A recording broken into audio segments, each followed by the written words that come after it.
Yo, what's good? Welcome back to another episode of Levitation the Sunday series, where we coming back with a good one. We coming back with a great one. We coming back with a banger. You feel what I'm saying? I hope it bless you. But wait, before we get into it, first off, I want to say Happy New Year. Welcome to 2023, baby. Speaking of the New Year, around this time, we always come up with New Year resolutions. It's a new year, means a new beginning, a new start. And when we think of new, I think it's in our nature to want to be better than what we were before.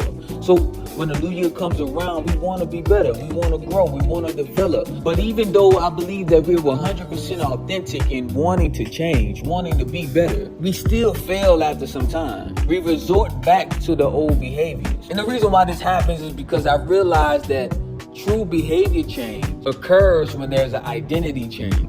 The behaviors that we keep repeating are attached to our identity. If you don't want to work out and do any form of physical activity, unless you're physically unable to do so, your identity is that you're lazy. If you alter narratives and construct situations to get a desired outcome that only benefits you, then your identity is that you're a manipulator. And it goes on and on and on. Whatever your repeated behavior is represents your identity. And this very concept applies to those of us who want to grow closer to God this year. Those of us that want to stop doing some of the same behaviors that we've been struggling with for the previous years. We want to let it go. And in order to do so, that means some of our behaviors have to change. I think all of us who want our behaviors to change, we put some type of effort into trying to change that behavior ourselves. But after some time, we return to those same behaviors. And the reason is because we haven't changed our identity. In Luke chapter 9, starting at verse 23, then he says to the crowd, if any of you wants to be my follower, you must give up your own way, take up your cross daily, and follow me. If you try to hang on to your life, you will lose it. But if you give up your life for my sake, you will save it. Yeshua says that in order to follow him, you must give up yourself. You must give up your identity. You must kill off what you think is right and wrong. Kill off your own desires. It's no longer you. Then he says that you have to do this daily. One of the reasons why some of us resort back to the old behaviors is because after some time of modeling a new behavior, we get relaxed and we stop crucifying our flesh. But in that scripture it says every day we have to choose to follow and identify with Christ. And that new identity is what changes your behavior. In 2 Corinthians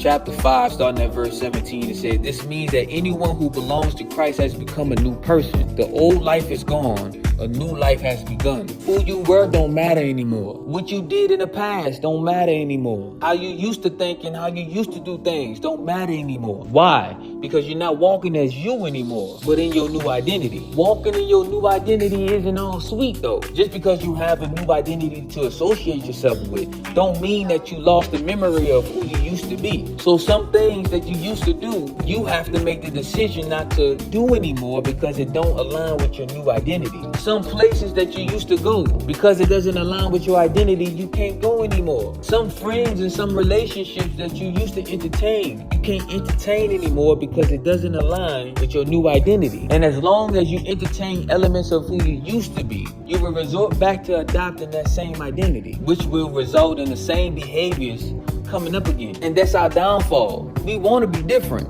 but be the same person at the same time. And I got some bad news. That's impossible. We want to walk in this new identity that's associated with Christ, but we want to hold on to the old behaviors because we want to appear the same way to the other people that we used to hang out with. Got some bad news. They don't matter anymore. If they haven't identified with Christ themselves and they don't have a desire to, it don't matter how much history y'all have, bro. How long you've been going to this place, it don't matter how long you've been participating in this thing, it does not benefit who you are now. And as long as you continue to entertain those things, you're going to revert back to who you used to be. Now, that doesn't mean that everything about you God will throw away, but you have to be willing to submit it to God and be okay with if he does. So what does that mean practically? I grew up into music, and that has been associated with my identity for some time now. If I adopt the new identity that resembles Christ, and in me adopting that new identity, I have a greater calling in replacement to music.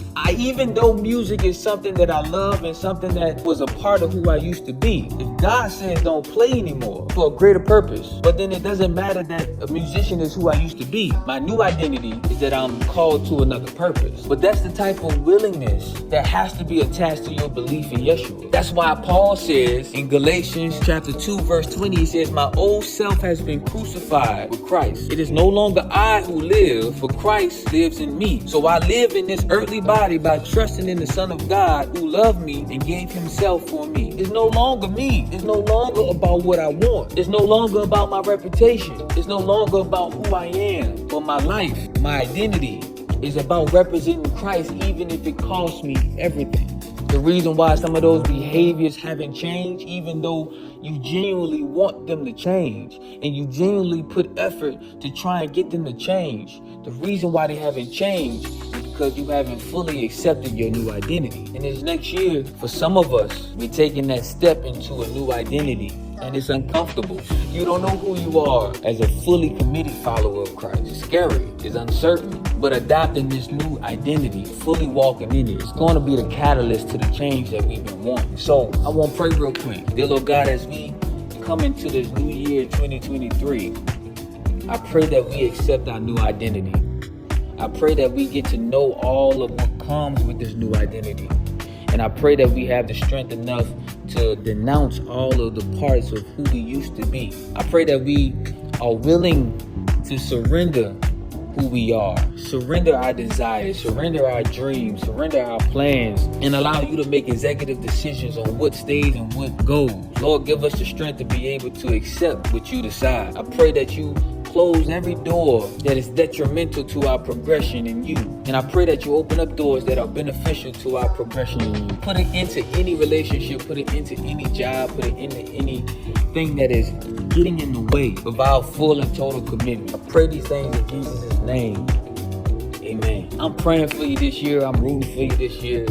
We got this. This is 2023. I feel like we getting bigger and better. I want to give a quick thank you to all the viewers and the watchers that have been watching for the last 2 years. Y'all watching continue to give me encouragement to continue to do these every week. And I'm so glad. Y'all don't know how glad I am that I get some encouragement that is actually helping and is actually benefiting and changing people's perspective on things. So in the year 2023, if you don't have an account to YouTube, I'm asking you to get an account to YouTube and subscribe. Oh, and if you're on Instagram, follow me on Instagram and share on your story, like and comment. Help spread this to other people who it may benefit and help throughout their week.